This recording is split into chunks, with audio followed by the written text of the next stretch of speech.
Hi, Dr. Peter Montgomery here, Family Practice, again to talk about what we can do to stop the COVID spread. We are all washing, waving, wiping, and whoa, not touching our face. Today I want to talk about fevers because that's what's been going on. A lot of people have been sick lately. There's been a big fever wave go through the nation, and I'll show you that a bit on the fever thermometer map. I just want to talk a little bit about fevers. In medical schools, we're taught about fever and learn all the patterns and what they mean. Fevers, I'm going to shock you here, fevers are good, okay? And we should allow ourselves to have a bit of fever. A fever is our body, the mechanisms to fight infection are all gearing up and ramping up. We're making antibodies, we're doing everything we can to start fighting, to get more blood flow. It's really good. It's like I ran track in high school. The coach said, I don't want you starting your race until you're already sweating. He wanted us to get really warmed up, decreased injury, got better performance times. It was great. Same thing when you're fighting an infection. You should have a fever. That's a good sign. You shouldn't suppress it too much. It'd be great if every disease we just ran 100 to 101. We really optimal going there. We're not too miserable. We're achy, just enough to keep us from going out around other people and spreading it. That's a good thing from a fever. And that our immune system is geared up and doing what it should do. We don't like fevers 102 and up. We're just miserable, non-functional. Then you're lying in bed not moving at all. And that's really bad for you. You're not going to breathe deep. You're not going to get the blood flow to the legs. Bad things can happen. You're not going to drink enough fluids because you're not up and about. You're going to be dehydrating too quickly and going to kidney failure and other organ failure and trouble. At 104, things are off to the races. The brain starts swelling, seizures. So we don't want that. So definitely we want to fever suppress anything 102 range and down. But 100, 101, let your body do it. Don't over-medicate your family member. Don't over-medicate yourself and try and suppress that down. In medical school, we're taught about a classic study where they gave a bunch of mice an intentionally an infectious disease with pneumonia, and half of them they suppressed with fever-reducing medicine, the other half, and the half that they did not give the fever reducer lived, not because the fever-reducing medicine was bad, but because the fever was good and helped their body fight better. So we're going to do all these things to suppress it, but to suppress the disease, but we're not going to suppress our fever unless we're miserable. The pattern is very important. The pattern tells us lots of things. We really like a nice bouncing ball fever. You have a high fever at first, and each time the fever spikes, and then we don't run steady fevers, we spike fevers. And each spike is a little less. So track your fevers. Very good thing to keep a chart. 7 a.m., 102. And the next time it spikes, 101. Next time it spikes, 100. That's actually a sign that you're winning, you're getting the hang of it. What I don't want to hear is 101, 101, 101, 101. They're not too high, but that's not the trend we want. Or 101, 102, 103. That's a terrible trend. We really need, that person needs to go to the hospital. Okay, if the trend is escalating fevers, we need to take it very seriously. So with the COVID infection, the people are having what they call a slow burn. The fevers just keep going. I'm going to show you a little bit on the fever map that we've had a national fever spike. And on this map, you can zoom into each individual county of your area and see what's happened in your area. And then what happens is all those people who got infected are now going to affect others. So the social distancing is still huge. It's not over just because we had a big national fever spike. Actually, it's on now. The people who did well, 80% of people are going to do fine with this infection. But there's the 20% who are not going to do well, and in some countries the death rate has been 10%, even and worldwide it's about 4%. In America we're doing better so far at 1.5%, which is still 14 times worse than influenza. So we really knew we do what we can do to really calm this down.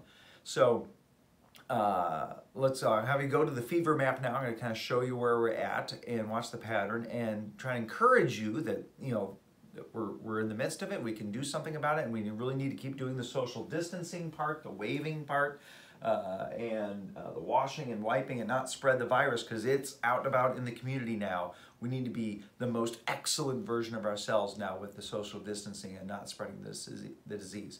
I'll go to the fever map, and good luck to everybody as we keep doing what we can to not spread the COVID. Thanks. All right, here we go is the U.S. Health Weather Map brought to us by Kinza, the thermometer that hooks up to the internet, which is really cool because it's doing mass sampling across the entire U.S.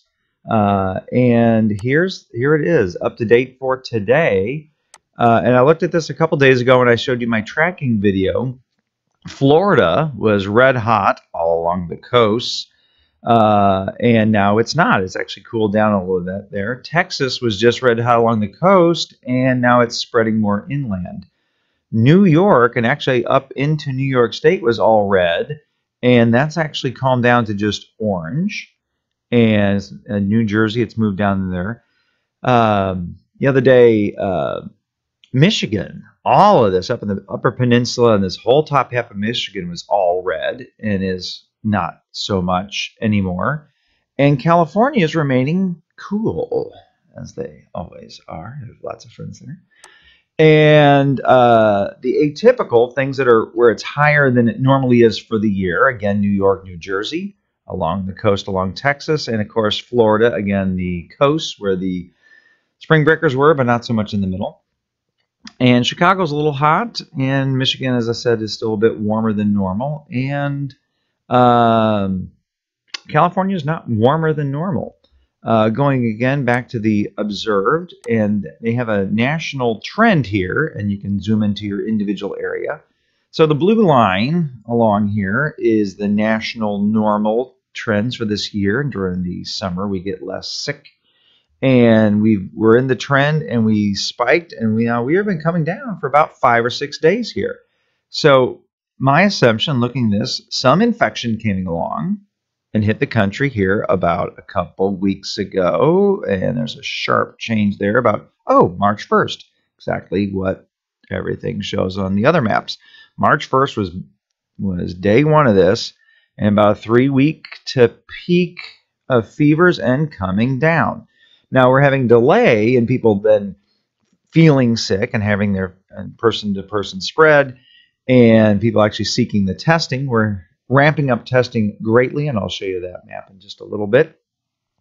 We are ramping up testing, but we're behind on actually getting the results. I have tested many patients and don't have any results on my patients back yet, but we're still progressing with following them and treating them as accordingly. But this is the time where all these people who got infected, then they're going to infect other people. So we don't want to see another wave and spike. And these people are going to be infecting other people. So we got to watch out for that. And do your best to definitely keep up your social distancing, washing your hands, not touching your face to spread it to yourself should you pick it up from somewhere. Again, you can zoom in on area. And the news is saying New Orleans is getting hot, and so we're zooming in on New Orleans. And yes, Louisiana is having a lot of increased infections here. You can click on a county, and they're above average, not too terribly high. A little bit higher in that county, so you can kind of zoom in and see the trend, and it changes ever so slightly. Zooming into New York, and you can see here New York, the trends have been really high, and this is why they're having such a terrible time. They got it a lot worse than all the rest of us. And again, about March 1st, and a huge spike. This is why they're making the news. They're in the center of it.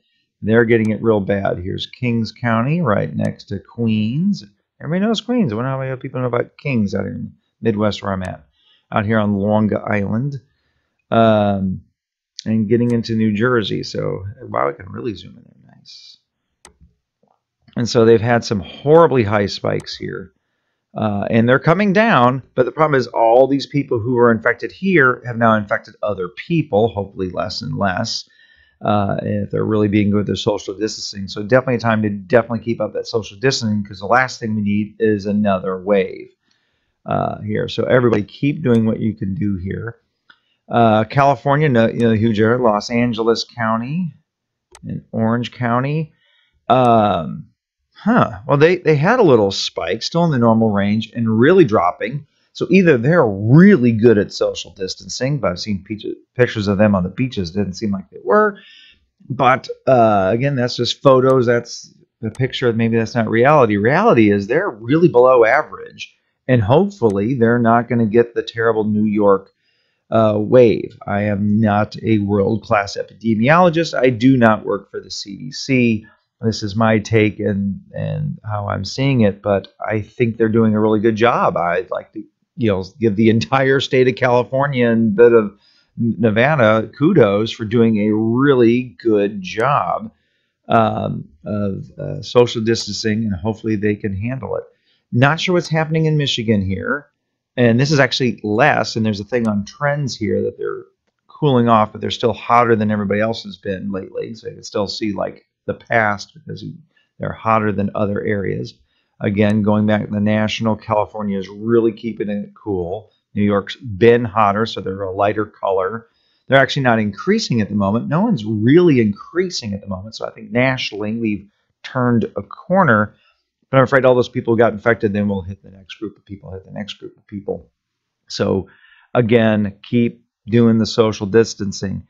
I'm going to go back to some of the other maps that you may have seen on some other websites and correlate these connections here. But again, the fevers are spiking. Don't suppress your fever so that your body can fight better. Do track the trend of yourself, your individual fever. And if your fevers are really high, seek help. If the fever's going on for day after day after day, seek help. Over 102, yeah, take some medicine. Gosh, that hurts. I've had that happen a couple times. That's absolutely miserable to be over 102 degrees. So I'm going to turn off here a second and switch to the next.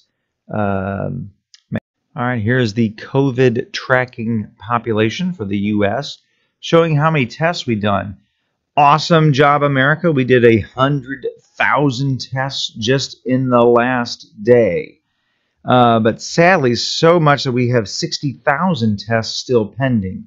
We are overwhelming the labs. They are doing a heroic job of trying to get caught up. I'm sure they're running 24/7. The lab that we are in touch with is brought in extra staff. They're doing absolutely everything we can. The number of hospitalized are going up. Sadly, the number of deaths are going up.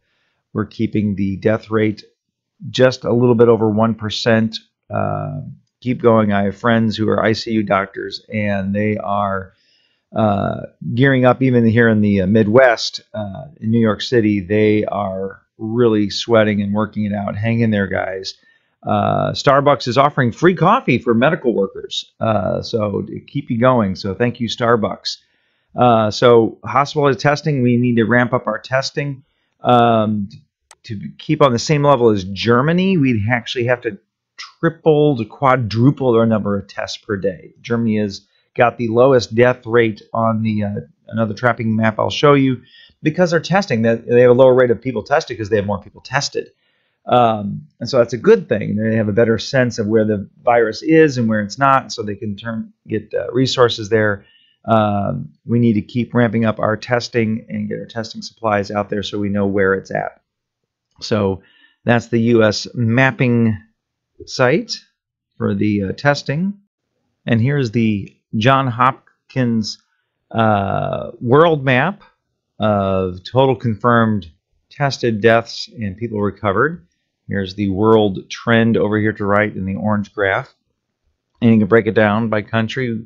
U.S. has surpassed China in total number of infections. And then they show our trend. We are still in a thing I want to show you also in the tracking. I may have not mentioned there's a thing called the lag phase. And then it kind of makes the hockey stick up to the log phase. And then China shows us then we eventually get to the stagnation phase. Eventually it drops off all the way off. There's no new infections. Then that's the death, the death of the cycle. So China has achieved that, or as I say, turning the corner from going from the log phase and making the turn. South Korea made the turn not as hard. They're still going up.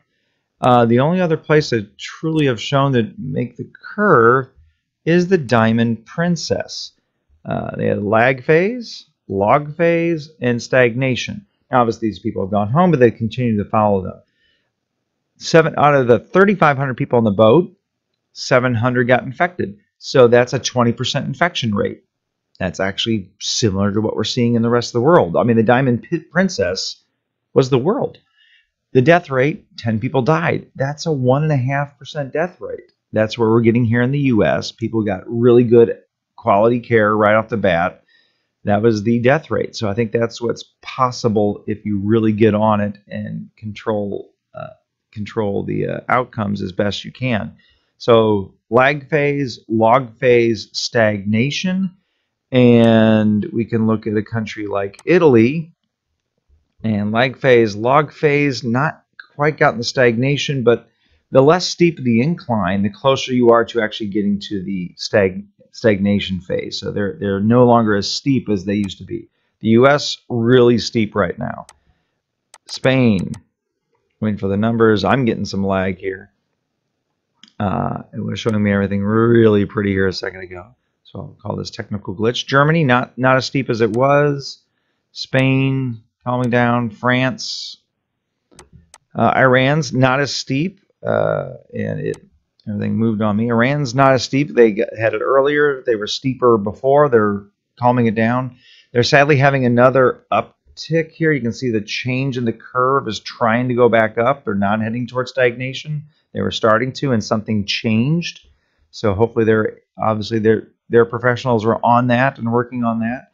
So things are happening. We got to get the world to turn the corner, get to that stagnation phase where our systems can handle the virus, and we can start working on preventing the next wave and being on top of this.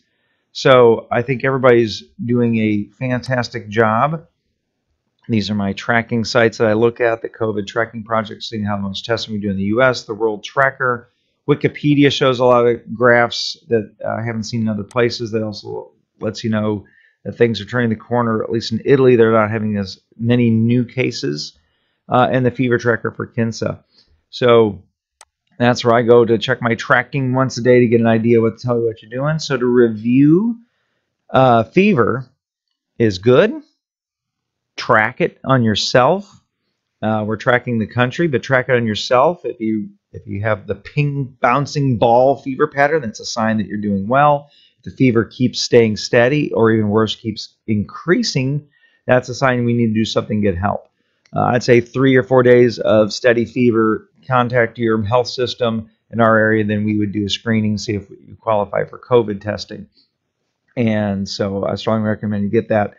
You still have time at that point to intervene and improve the outcome. If you wait a week, you've waited too long. Things definitely progress worse, and the lung inflammation can build up, and that lung inflammation is what is actually killing people as they get harder to get oxygen through the swollen lungs. So everybody keep doing what you can to social distance. Everybody see what you can keep doing to stop this curve and flatten it out. And I'd also like to say, I think Africa so far is doing a good job. I don't know if they're not getting much spread, or if they're not reporting it or aware of it. But if you look at the world map, they're actually not doing bad. So congratulations to Africa. Hopefully they're doing more social distancing there. Maybe it's the more sunshine and the vitamin D. Several people are on anti-malarial drugs already on a regular basis. So interesting things to see what happens over there in the next couple of weeks. So hang in, everybody. We can do this. Positive attitude and smart thinking. Prepare, but not fear. And I think you're doing a great job. So I'll make another video tomorrow. Thanks. Bye-bye.